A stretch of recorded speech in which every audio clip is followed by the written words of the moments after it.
Retirement एक fulfilling experience होना चाहिए, लेकिन देखा यह गया है कि लोग प्लानिंग की कमी की वजह से अपने इस सुकून वाले टाइम को टेंशन में गुजारते हैं, और ना सिर्फ खुद टेंशन में गुजारते हैं बल्कि अपने घर वालों को और अपने घर के माहौल को भी टेंस कर देते हैं। वैसे तो अनफोर्सीन सर्कमस्टांसेस किसी के साथ भी हो सकते हैं और कभी भी हो सकते हैं, लेकिन पॉइंट यह है कि जब आपको अपनी एक नॉर्मल लाइफ का पता है तो आपको एटलीस्ट उसके पॉइंट ऑफ व्यू से अपनी प्लानिंग कर लेनी चाहिए। आज मैं आपसे कोई 6 टिप्स शेयर करूंगा जिसमें आपसे मैं बात करूंगा कि आप अपनी रिटायरमेंट को, अगर आप लेट से 10, 15, 20 साल आगे है आपकी रिटायरमेंट, तो आप उसके अंदर क्या क्या चीज़ें देखें ताकि आपको उसके अंदर प्लानिंग में आसानी हो सके। ये वीडियो बेसिकली जो एक्सपर्ट्स हैं और जो पाकिस्तान में रहते हैं उन दोनों के लिए इक्वली इंपॉर्टेंट है, क्योंकि इसमें जो मैं बातें करूंगा वो उन लोगों के लिए भी इंपॉर्टेंट है जो पाकिस्तान में रह रहे हैं और उन लोगों के लिए ज़्यादा इंपॉर्टेंट है जो बाहर रह रहे हैं इस वक्त। तो without further do let's begin. अगर आप इस चैनल के ऊपर पहली दफ़ा आए हैं तो वेलकम, और मैं इस चैनल के ऊपर हर हफ्ते 3 वीडियोस अपलोड करता हूं पर्सनल फाइनेंस और प्रोडक्टिविटी के पॉइंट ऑफ व्यू से। इस वीडियो के स्पॉन्सर एंड सब्सक्राइब बटन,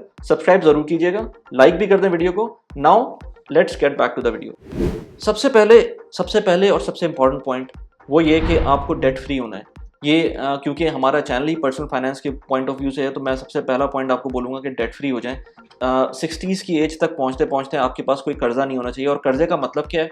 कर्जे का मतलब ये है कि आपके पास कोई ऐसा लाइबिलिटी नहीं होनी चाहिए, जैसे आपके पास कोई मॉर्गेज नहीं होनी चाहिए, जैसे आपके पास कोई लेट से वो लोन नहीं होना चाहिए जो आपको पे ऑफ करना है 60 साल के बाद या रिटायरमेंट के बाद। इसी तरह बात करें कि जो आपके बच्चों की हायर एजुकेशन है वो भी कवर्ड होनी चाहिए। अब पॉइंट प्रॉब्लम ये है कि पाकिस्तान जैसे मुल्क के अंदर या कोई भी साउथ एशिया या थर्ड वर्ल्ड कंट्री के अंदर जो हम लोग रहते हैं उसके अंदर आपको, इवन मिडल ईस्ट के अंदर आपको जो फाइनेंस करनी है, ये बच्चों की एजुकेशन ये खुद करनी है, 100% खुद करनी है, अनलेस एंड अनटिल कोई आपकी जो स्कॉलरशिप मिल जाए बच्चों को या कुछ इस तरह का सिनेरियो बन जाए।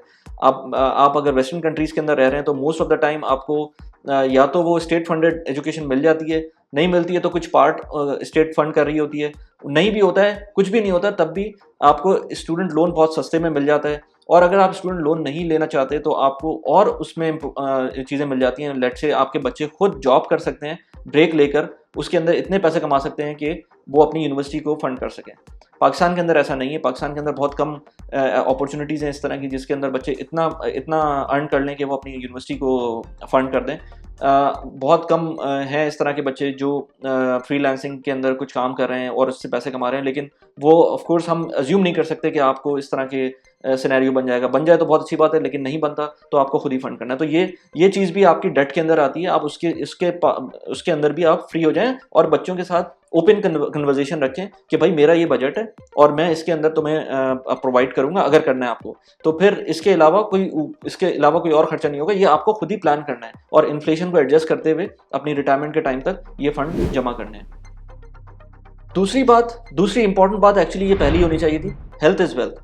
आप अपनी जो हेल्थ है उसका ख्याल अभी से रखना शुरू कर दें। कोई भी पॉइंट ऐसा रखें, अगर लेट से 15 साल 20 साल के बाद आपकी रिटायरमेंट होनी है तो अभी से, जो क्योंकि नॉर्मली जो हमारा लाइफस्टाइल है उसके अंदर हम बहुत ज़्यादा इररिस्पॉन्सिबल होते हैं टुवर्ड्स आवर हेल्थ, तो वो हमें अब इम्प्रूव करनी चाहिए। जो हमें हमारी ईटिंग हैबिट्स हैं उसको इम्प्रूव करना चाहिए, जो लाइफस्टाइल है उसको इम्प्रूव करना चाहिए, क्योंकि अब आपके पास टाइम है वो वाला जिसके अंदर अगर आप बीमार रहना शुरू करेंगे या क्रॉनिक डिजीज़ आपको हो जाएंगी तो उसके अंदर आपका ही खर्चा होना है या बच्चों को परेशान करेंगे आप। तो बेसिकली कोशिश करें, वैसे तो किसी के साथ भी कोई भी जो आजकल सिचुएशन चल रही है कुछ भी हो सकता है। बेसिकली जो क्रॉनिक इलनेसेस हैं उससे तो आप कम से कम बचने की कोशिश करें। मतलब ये मैं नहीं कह रहा कि आप कोई जो लाइफ थ्रेटनिंग या क्रिटिकल इलनेस होती है उसमें तो हमारा कभी कभी हाथ भी नहीं होता, कुछ कर भी नहीं सकते हम, लेकिन जो चीज़ें आपके कंट्रोल में होती हैं जैसे ओबेसिटी हो गई, अगर आप उसको कंट्रोल कर लें या आप खाने के अंदर या जो आपका जो हेल्थ रिजीम है उसको इम्प्रूव कर लें, इसके अंदर आप कम से कम जब ये करेंगे तो आपका ऑटोमेटिकली, आप अगर हेल्थ इंश्योरेंस ली हुई है तो वो आपकी हेल्थ इंश्योरेंस सस्ती हो सकती है।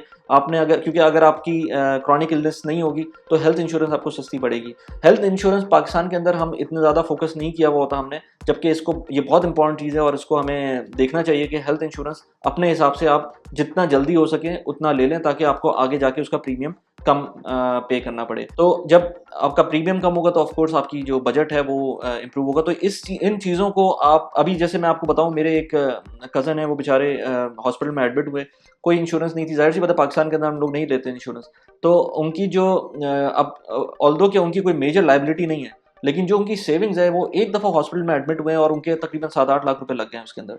तो ये तो एक नॉर्मल खर्चा है पाकिस्तान के अंदर, तो ये आपको साइड में करके रखना चाहिए। ओल्ड एज के अंदर यू नेवर नो कि किस तरह की सिचुएशन बनती है, तो बेहतर ये है कि जो जो चीज़ आपके हाथ में, जैसे मैंने कहा ना कि ओबेसिटी हो गई या इस तरह की जो चीज़ें हो गई जो आपके हाथ में, कम से कम आप उसको इम्प्रूव करते रहें। नेक्स्ट पॉइंट आपका बहुत इंपॉर्टेंट इस तरह से है कि आप इन चीज़ों को फोर्स नहीं करते और कभी कभी बहुत अंडरमाइन करते हैं इस चीज़ को, लेकिन आपको ये सोचना चाहिए, खासतौर पे एक्सपर्ट्स को ये सोचना चाहिए कि आपको रिटायर कहाँ होना है। मेरे पास ऐसी ऐसी एग्जांपल्स हैं, जो लोग यूएई में रहते हैं, लेट से, या सऊदीया में रहते हैं, और उनका दिल नहीं चाहता है इस जगह को छोड़ने का, और जब रिटायर होते हैं तो बच्चों के ऊपर इनफैक्ट वो आ जाते हैं कि भाई हम अब यहीं रहेंगे, हमें रहना यहीं है, हमने पूरी इतनी ज़िंदगी यहाँ गुजारी है। तो भाई आपने अगर ज़िंदगी पूरी यहाँ गुजारी है तो आपने प्लान नहीं किया ना उसको। आपने प्लान इस तरह नहीं किया कि आपको नहीं पता कि यहाँ पर रहने का मतलब ये है कि अगर आप लेट से 60+ हैं तो आपकी इंश्योरेंस अमाउंट कहाँ तक पहुँच सकती है। आपको मैं बताऊँ, anywhere between 10,000 to 20,000 25,000 dirham per year insurance cost है एक 60+ बंदे की, अगर आपको अच्छी इंश्योरेंस लेनी है। तो आप इस तरह की सिचुएशन के अंदर आपने ये प्लान किया हुआ है कि लेट से अगर आप 60 ईयर्स के ऊपर रिटायर हो रहे हैं तो और 20 साल आपको, और लेट से आपका लाइफ स्पैन है, तो 20 साल के लिए आपने कितनी इंश्योरेंस के लिए पैसे अलग करके रखे हुए हैं। आई एम श्योर लोग इतने पैसे नहीं रखते, और ये कोई मेक सेंस भी नहीं करता कि यहाँ पर रहते हुए आप इतने पैसे खर्च करें इंश्योरेंस के ऊपर। बेहतर ये है कि आप अपने कंट्री जाएं जहाँ पर आपको हेल्थ केयर सस्ती है और वहाँ पर आप उसको कंटिन्यू कर सकते हैं। लेकिन उसके अंदर भी बहुत सारी टाइम पर ये होता है कि लोग कहाँ जाएं। लेट से कुछ लोगों को अपना एक जो उनका पेरेंट सिटी है वो समझ नहीं आता, वो कहीं अच्छी जगह जाना चाहते हैं, कहीं हिल स्टेशन में रहना चाहते हैं। तो ये डिपेंड करता है आपकी पर्सनल चॉइस के ऊपर, लेकिन इसका जो थॉट प्रोसेस है ये बहुत पहले से स्टार्ट हो जाना चाहिए कि आपको रहना कहाँ है इवेंचुअली। नेक्स्ट पॉइंट जो कि नॉर्मली पाकिस्तान के अंदर हमने देखा है कि जो लोग होते हैं वो अपने बच्चों को रिटायरमेंट कॉर्पस समझते हैं। रिटायरमेंट कॉर्पस बहुत इंपॉर्टेंट है जो आप बिल्टअप करना चाहिए आपको।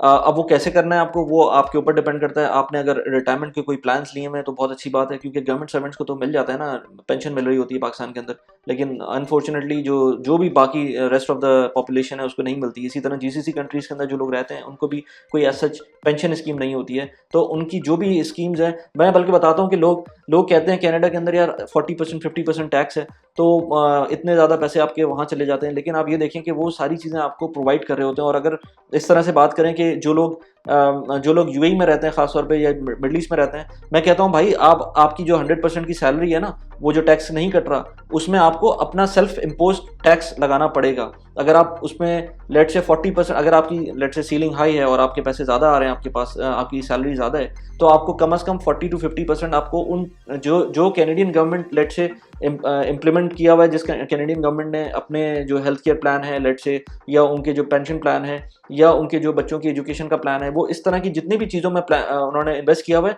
अगर आप अपनी लेट से आपके जो भी सैलरी है आपकी, अगर आपकी इतनी सैलरी है कि आप आराम से अपने बच्चों को इस वक्त स्कूल भेज सकते हैं और एक नॉर्मल सी गाड़ी अफोर्ड कर सकते हैं और डे टू डे लाइफ में जी सकते हैं, तो उतने पैसे ही आपको चाहिए। उससे ज़्यादा के जो भी पैसे हैं आपके, वो आपके इन्वेस्ट होने चाहिए। जैसे लेट से 40% आपकी सैलरी इन्वेस्ट होनी चाहिए, और वो कहाँ होनी चाहिए, वो लॉन्ग टर्म इन्वेस्टमेंट होनी चाहिए, ताकि आपकी पेंशन फंड उससे फंड हो सके, उससे आपकी बच्चों की एजुकेशन, हायर एजुकेशन फंड हो सके। मैंने इस पर वीडियो बनाई थी बच्चों की हायर एजुकेशन के ऊपर, आप वो जाके देख सकते हैं। लेकिन उसके लिए बहुत इंपॉर्टेंट है कि आपकी ये सारी चीज़ें फंड होनी चाहिए, जिस तरह के एक वेलफेयर स्टेट के अंदर गवर्नमेंट कर रही होती है। वो टैक्स आपको अपने ऊपर खुद इम्पोज करना है, तो अगर आप वो नहीं करेंगे तो आप मुश्किल में आ जाएंगे। इसके अलावा जो अपने हायर एजुकेशन के लिए जो बच्चों का बजट है, और जो आपकी जो पेंशन या आपकी जो रिटायरमेंट का फंड है, इन दोनों चीज़ों को अलग रखें। मैं उसमें इस तरह बताऊं कि इवन अच्छे से अच्छे मुल्कों में, जैसे यूके में, मैं अभी एक यूट्यूब की वीडियो देख रहा था जिसके अंदर मुझे एक डॉक्टर की वीडियो नजर आई। वो बता रहा था कि उसके ऊपर तकरीबन कोई 70-80,000 पाउंड्स का जो था वो जो कर्जा था वो चढ़ा हुआ था स्टूडेंट लोन के ऊपर। 1.5%, 1.52% के करीब का उसके ऊपर इंटरेस्ट चढ़ रहा था। तो ये तो हाल है। मतलब इसके अंदर आप ये देखें कि वहाँ पर रहते हुए भी एक डॉक्टर बनने के लिए तकरीबन 70-80 हज़ार, 1 लाख पाउंड के करीब उसके खर्च हुए हैं। तो वो उसने खुद मतलब खर्चा किया है उसके अंदर, उसके पेरेंट्स ने उसको फंड नहीं किया था, गवर्नमेंट फंड कर रही थी। इसी तरह मैं ये नहीं कहता कि आप अपने बच्चों की ऑफकोर्स एजुकेशन को सबको फंड करना पड़ता है। इवन जो लोग बाहर रहते हैं वो भी खुद फंड कर रहे होते हैं, अगर वो कर सकते हो। अगर कर सकते हैं तो बहुत अच्छी बात है। लेकिन पॉइंट ये है कि आप इन दो चीज़ों को, रिटायरमेंट फंड को और बच्चों की हायर एजुकेशन को और बच्चों की शादी को, ये सेपरेट रखें। इनको मिक्स, इन फंड्स को मिक्स नहीं करें, क्योंकि इन फंड्स को मिक्स करेंगे तो आप परेशानी में आ जाएंगे, बाकी सब लोग तो सही से चले जाएंगे, लेकिन आपका प्रॉब्लम हो जाएगा। तो नेक्स्ट पॉइंट पे चलते हैं। नेक्स्ट पॉइंट मेरा उनके लिए है जो खास तौर पे मिडिल ईस्ट में रहते हैं, क्योंकि वो लोग बेसिकली अपनी जब उनको आज तक, जैसे मैं भी हूँ, अब मुझे टैक्स का पता ही नहीं है, पिछले 12-15 सालों से मुझे नहीं पता कि टैक्स भी पे करना होता है किसी को। वो तो हम जब पाकिस्तान के अंदर फाइलर बनते हैं तो थोड़ा बहुत आइडिया होता है कि हाँ यार, और मैं जब स्टॉक्स के अंदर इन्वेस्ट करता हूँ तो फिर उसके अंदर कुछ डिविडेंड के ऊपर जब इनकम टैक्स आता है तो फाइलिंग करनी पड़ती है। तो ये चीज़ जो लोग यहाँ रहते हैं वो भूल चुके होते हैं कि भाई कोई चीज़ टैक्स के नाम से भी कोई चीज़ होती है। तब आप पाकिस्तान जाएंगे या आप किसी भी साउथ एशियन कंट्री के अंदर हैं या आप किसी ऐसी जगह पर हैं जहाँ पर आपके मुल्क के अंदर, या इवन आप वेस्टर्न एक्सपर्ट हैं, जब वहाँ जाते हैं तो आपको पता चलता है कि यार हाँ यार, ये टैक्स भी एक चीज़ होती है।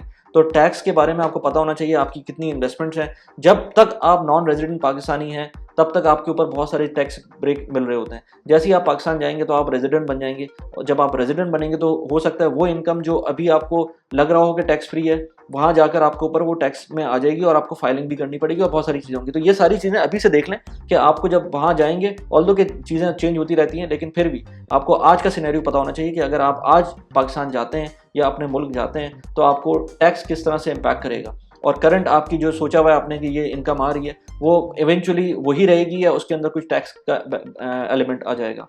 तो ये बहुत ज़्यादा इंपॉर्टेंट चीज़ है। नेक्स्ट पॉइंट है आपका जो ब्लैक बॉक्स है आपकी लाइफ का, वो आपको पता होना चाहिए, आपकी फैमिली को पता होना चाहिए। उसके अंदर एक एक चीज़ की इन्फॉर्मेशन होनी चाहिए, और अगर एक एक चीज़ की इन्फॉर्मेशन जाहिर सी बात है डेली लेवल के ऊपर नहीं कर सकते, तो आपके पास लेट से इतना होना चाहिए कि आपके ये अकाउंट्स हैं, हो सके तो उनका यूज़र नेम पासवर्ड पता होना चाहिए। आपके जो मोबाइल नंबर्स हैं वो आपके इस तरह होने चाहिए, जो बैंकिंग से रिलेटेड है, वो आपके जो OTPs हैं वो आपको पता होना चाहिए किन किन नंबर्स के ऊपर OTPs आते हैं। इसी तरह आपकी जो प्रॉपर्टीज़ हैं उनका एक डेटाबेस, या आप कह लें कि उसकी जो रिकॉर्ड है वो होना चाहिए। वैसे नॉर्मली इतनी जो बड़ी चीज़ें होती हैं ये नॉर्मली फैमिली में पता होती हैं, लेकिन कुछ लोगों को मैंने देखा है कि नहीं पता होती हैं। तो इतना लेवल ऑफ कॉन्फिडेंस होना चाहिए बिटवीन द फैमिली कि ये सारी चीज़ें आपको एक दूसरे को बता सकें। हाँ, छोटी मोटी जो डे लेवल पे, मंथ लेवल पे, इवन ईयर लेवल पे कोई चीज़ ऐसी हो रही है, जैसे स्टॉक्स के अंदर आप कुछ कर रहे हैं, तो वो ज़रूरत नहीं है कि शायद आपको आपकी फैमिली को इमीडिएटली ज़रूरत भी पड़ सके, तो उसका मसला नहीं है। लेकिन जो इमरजेंसी फंड है उनको पता होना चाहिए कैसे एक्सेसिबिलिटी होनी चाहिए इमरजेंसी फंड की। इसके अलावा जो आपकी मेजर इन्वेस्टमेंट्स हैं उनका भी पता होना चाहिए। मैंने ड्यूरिंग द वीडियो आपको बताया था कि मैंने वीडियो बनाई थी हायर एजुकेशन, बच्चों की हायर एजुकेशन के ऊपर, एक्सपर्ट्स के लिए ज़्यादा वो रिलेटेड है, वो यहाँ पर आप देख सकते हैं। इसके अलावा एक और वीडियो बनाई थी गोल्ड फंड के ऊपर, अगर आपको गोल्ड में इन्वेस्ट करना है तो क्या क्या चीज़ें देखनी है, उन चीज़ों को यहाँ पर आप देख सकते हैं। कैसी लगी वीडियो प्लीज़ मुझे बताइएगा। Thanks for watching the video, bye bye.